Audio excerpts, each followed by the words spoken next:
Harun, DB Harun. ওই ট্রাকের মধ্যে থেকে লোক বেরোলো, কেউ হেলমেট পরা, কেউ কিছু পরা, চলে এসে আমারে ধরে ওইখান থেকে টানতে টানতে নিচে নামিয়ে নিয়ে গেছে। আর অকথ্য ভাষায় গালিগালাজ। ওরা একটা স্প্রে দিয়ে আমার সারা শরীরে কি একটা গুঁড়া মতো কেমিক্যাল জাতীয় আমার একার মাথা থেকে পা পর্যন্ত দিয়ে দিল, আর কেরোসিন ঢেলে দিল। কেরোসিন ঢেলে দিয়ে বলল এক্ষুনি আগুন লাগিয়ে দিব, ম্যাচ হাতে, ওদের হাতে একটা ম্যাচ, এবং বলে তারা আগুনটা জ্বালিয়েছে। আমি তাদের কাছে 2 হাত জোর করে বলছি যে বাবা, আমি তো গেট খুলে দিচ্ছি, তোমরা আসো, কি চাও? আমি ওদের কাউকে না যেতে মনে করছি যে আমি মেয়ে, আমি সামনে গেলে ওরা হয়তো কিছু করবে না, কিন্তু ওরা আমাকে এইগুলো করলো। করে আমারে ধাক্কা দিয়ে সরিয়ে দিয়ে উপরে উঠে আসলো। উঠে এসে আমার ছেলের একটা দাম করে ধাক্কা দিয়ে ফেলে দিল। ফেলে দিয়ে ওর হাতের থেকে মোবাইলটা নিয়ে নিল। আমার নিচে ভাঙচুর করে একটা গাড়ি ছিল, সেই গাড়িটা ভাঙলো। আর আমার 25 লক্ষ টাকা এই আলমারির থেকে এখান থেকে নিয়ে চলে। ওই দিনকেই টাকাটা উঠিয়েছি, আগের কিছু ছিল, আর ওই দিনকেই আমি টাকা ব্যাংকের থেকে টাকা উঠিয়ে নিয়ে এসেছি, 15 লাখ টাকা। আর আগের ঘরে ছিল 10 লাখ টাকা।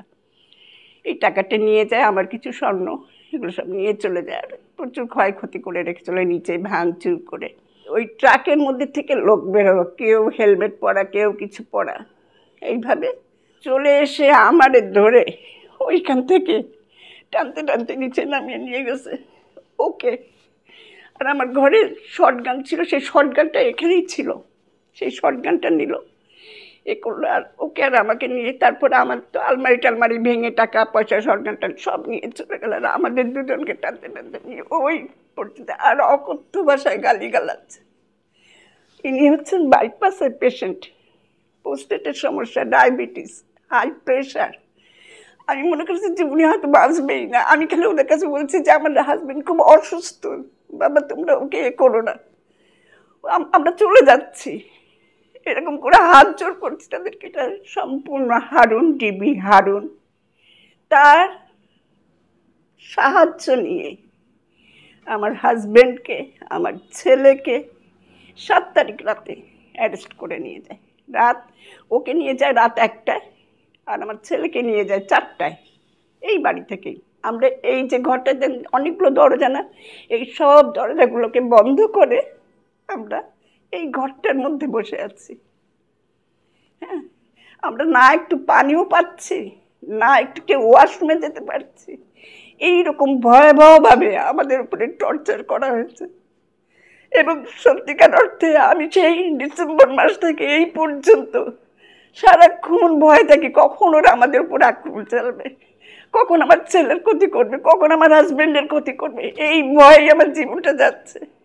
এখন হারুন তো এ হয়েছে, কিন্তু হারুনের দ্বারা প্রভাবিত হয়ে সে এত ডেসপারেট হয়ে গেছে, এই মুসলিম বিল্ডার্সের মালিক আব্দুল্লাহ, যে তার কাছে এখন কোনো কিছুই ব্যাপার না। সে by hook or by crook সে আমাদের উপরে টর্চার করতেই থাকবে। ছেলেকে বলছে তোমার বাবাকে উধাও করে দেব, বাবাকে বলছে তোমার ছেলেকে উধাও করে দেবো, আমাকে ডেকে বলছে আপনি কি চান আপনার ছেলে বেঁচে থাকুক?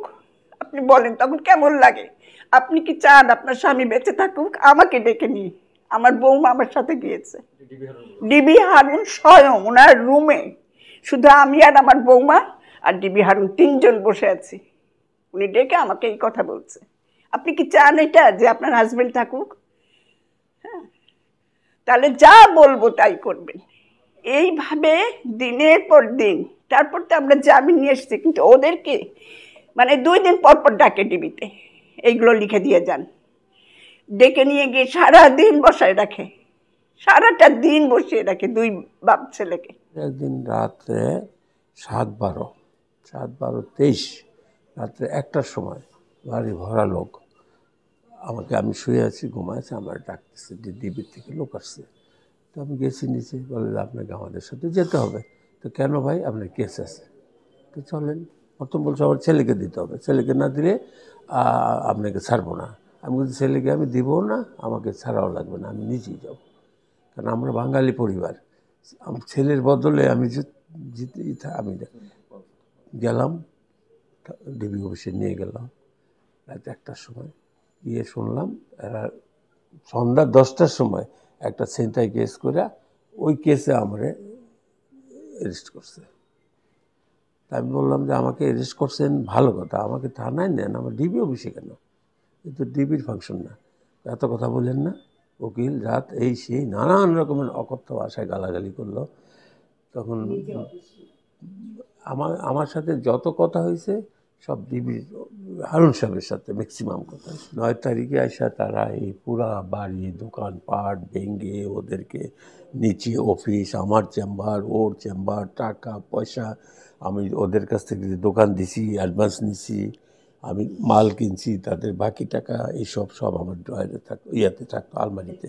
আর আমি অ্যাজ এ লয়ার আমার একটা চেম্বার আছে, অনেক লোকের কাগজপত্র ডকুমেন্ট আছে, আমারও অনেক ডকুমেন্ট আছে, অফিসে রাখতাম, সব এখনও ভাঙ্গা আছে, সব নিয়ে গেছে। এরে বসাইছে এখানে, আমার বসেছে হারুন এখানে। ওরে বলে তোর আব্বাকে চাও, জীবনে দেখতে চাও?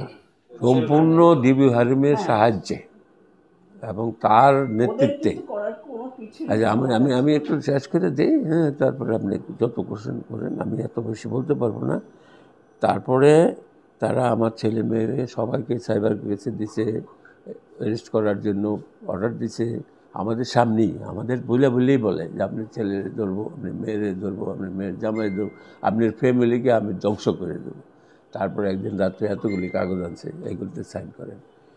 দিছি সাইন করে, বলছি যা খুশি করেন ভাই, আমার দরকার নাই কিছু, আপনি করেন। মনে মনে একটু করছি, যাক দেখা যাক আল্লাহ কী করে। উকিল মানুষ যখন একদিন না একদিন কোর্ট কাছারি তো খুলবে। আমাদের একটা গল্প আছে, ওনাদের একটা গল্প আছে, যেটা আমাদের গল্পটা মিলছে না বিধায় আমরা আদালতের কাছে নিজেদের দাবি দেওয়া আত্মসমর্পণ করেছি এবং আদালতে সেই জিনিসটা বিচারাধীন আছে ওদের সাথেই। আমার বাবা কম্পেনসেশন মামলা করেছেন, তারপরে ওনার যে ডিড করেছেন সেটা ক্যান্সেলেশন করেছেন, পাওয়ার অফ অ্যাটর্নি দিয়েছেন সেটা ক্যান্সেল করেছেন, এগুলো সব কোর্টের মাধ্যমে হয়েছে। কিন্তু এখন ঘটনা যেটা হলো যে ওনারা যেদিন থেকে শর্তাবলী ভঙ্গ করেছেন তারপরের থেকে ওনারা না আমাদেরকে যে টাকা দিয়েছেন সেটা চান, না ওনারা সম্পত্তি চান, না ওনারা চুক্তি প্রবলের মামলা করেছেন, না ওনারা দাবি করেন যে সম্পত্তি ওনাদের। ওনারা শুধু একের পর এক ক্রিমিনাল মামলা দিয়ে গেছেন, নামে বেনামে অহেতুক। উদ্দেশ্য কি? আমার বাবাকে অ্যারেস্ট করানো। মাঝে মাঝে আমার নামেও মামলা দিয়েছে। উদ্দেশ্যটা কি? বাবা ছেলেকে অ্যারেস্ট করানো। এখন আমাকে আর আমার বাবাকে অ্যারেস্ট করালে কি উনি আমাদের জমি পাবেন? এই চেষ্টাটা তাদের লেগেছে 14 বছর। 2024 সালে এসে তারা হারুন সাহেবের মদদে ওনারা সফল হয়েছেন এবং ওনারা যে ঘটনা ঘটাচ্ছেন একটাও আইনি কাঠামোর মধ্যে না, আদালতের হুকুমে না। ওনারা রংবাজের মতো এসে বাড়িতে ঢুকছেন, দরজা জানালা ভাঙছেন, আমাদেরকে বের করে দেওয়ার চেষ্টা করছেন। ওনারা এই যে আমাদেরকে যে রিমান্ডে নেওয়া হলো, রিমান্ডে হারুন সাহেবের সাথে আমার পরিবার পরিজনের লোকেরা আমাদের সঙ্গে দেখা করতে পারে না, কিন্তু রিমান্ডে উপস্থিত কে? আবদুল্লাহ সাহেবের ভাই আমজাদ। হচ্ছে ওনারা টাকাও নেবেন না, জমির ন্যায্য দামও দিবেন না, আবার জমি দখল করার চেষ্টা করবেন। এই প্রক্রিয়াতে ওনারা এখনও চেষ্টা করে যাচ্ছেন এবং এই সরকার পতন হওয়ার পর, হারুন সাহেব চলে যাওয়ার পরে ওনারা যেইভাবে আমার বাসায় আক্রমণ করেছেন, এটা মানে ভীতিকর একটা অবস্থা সৃষ্টি করেছিল ওনারা। এবং ওনারা যারা করেছেন তাদের সবাইকে আমরা চিনি। যতবার আক্রমণ করেছে আমাদেরকে আর্মি সেভ করেছে। এদেরকে ব্যক্তিগতভাবে 100-150 লোককে চেনা সম্ভব না, কিন্তু আমরা জানি যে এটা ওনাদেরই কর্মচারী, ওনাদেরই লোক। ছাড়া এই সরকারের কাছে ন্যায় বিচার চাওয়া ছাড়া, আপনাদের কাছে ন্যায় বিচার চাওয়া ছাড়া আমাদের তো আর কোনো উপায় নেই। আমরা রীতিমতো we are really harassed in our own home. আপনারা দেখতে পাচ্ছেন যে আমাদের এখন মানে থাকার মতো পরিবেশ নাই। এখন এই মুহূর্তে আপনাদের মাধ্যমে দেশবাসীকে এবং এই সরকারকে বলা যে আমাদেরকে একটু সাহায্য করুন। যদি ওনারা মালিক হয়ে থাকে আদালত অর্ডার দিবে, হাইকোর্টে ইনজাংশন আমার পক্ষে দিয়ে রেখেছে, ওনারা ভায়োলেট করে আসতেছেন, এটা শাস্তি হইতে হবে না ওনাদের? সেই যে আবদুল্লাহ যা করছে এটা অন্যায়, আইন বহির্ভূত এবং আমরা আপনাদের সাহায্য চাই। আমার নাম সৈয়দ ইজাজ কবির, আমি সুপ্রিম কোর্টের অ্যাডভোকেট।